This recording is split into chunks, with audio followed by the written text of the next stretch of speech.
berdasarkan catatan kami, bakal pasangan calon yang pertama kali didaftarkan ke KPU, yaitu bakal pasangan calon Mas Anies Baswedan dan Mas Muhaimin Iskandar, itu didaftarkan atau diusulkan oleh 3 partai politik. Yang pertama Partai Nasdem, kalau menggunakan kategori perolehan kursi, kursinya adalah 59 kursi atau setara dengan 10,26%. Yang kedua PKB, 58 kursi atau setara dengan 10,09%. Kemudian ketiga PKS, 50 kursi atau setara dengan 8,70%. Sehingga total kursi yang digunakan untuk syarat pencalonan 3 partai politik tersebut, Partai Nasdem, PKB, dan PKS adalah sebanyak 167 kursi DPR RI hasil pemilu 2019 atau setara dengan 29,04%. Bakal pasangan calon yang kedua yang didaftarkan ke KPU oleh gabungan partai politik adalah bakal pasangan calon Mas Ganjar Pranowo dan Pak Mahfud MD. Itu didaftarkan atau diusulkan oleh 4 partai politik. Nah, 2 diantaranya adalah partai politik yang tidak memperoleh kursi DPR RI, sehingga yang kita gunakan ukuran adalah perolehan suara untuk pemilu 2019, pemilu anggota DPR RI. PDI Perjuangan perolehan suaranya adalah 27.053.961 atau setara dengan 19,33%.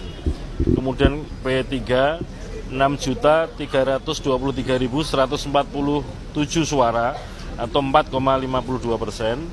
Kemudian Partai Hanura 2.161.507 suara atau setara dengan 1,54%. Kemudian Perindo 3.738.320 suara atau setara dengan 2,67%.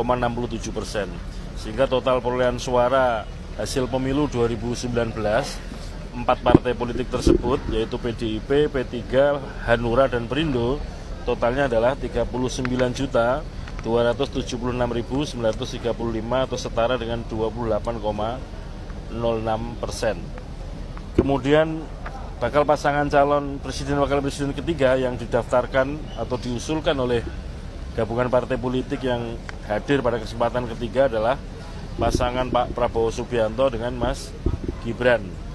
Itu diusulkan atau didaftarkan oleh 7 partai politik. Ini karena ada juga partai politik yang tidak memperoleh kursi, maka yang digunakan untuk menghitung adalah perolehan suara hasil pemilu DPR RI 2019.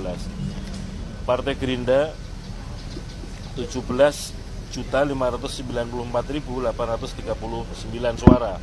Partai Golkar 17.229.789 suara.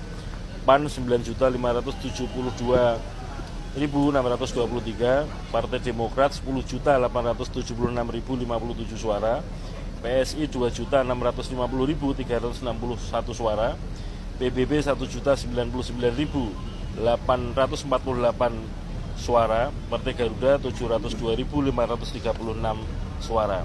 Sehingga total suara gabungan partai politik Gerindra, Golkar, PAN, Demokrat, PSI, PBB, dan Garuda adalah 59.726.053 suara atau setara dengan 42,67%. Dengan demikian sudah ada 14 partai politik peserta pemilu 2019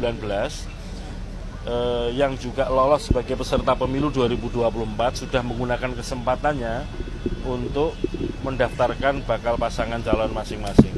Sehingga dengan demikian sudah tidak ada lagi partai politik peserta pemilu 2019 yang juga menjadi peserta pemilu 2024 yang tersisa yang belum mendaftarkan bakal pasangan calon presiden wakil presiden. Sehingga dengan demikian sesungguhnya hari ini hari terakhir, maka kesempatan untuk mendaftarkan bakal pasangan calon presiden wakil presiden sudah tutup.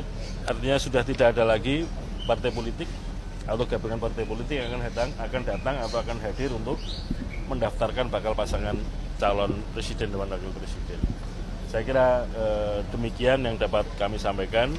Dan selanjutnya tahapan-tahapan berikutnya KPU akan melakukan verifikasi atau penilaian administrasi terhadap dokumen syarat calon masing-masing bakal pasangan calon presiden maupun bakal calon wakil presiden.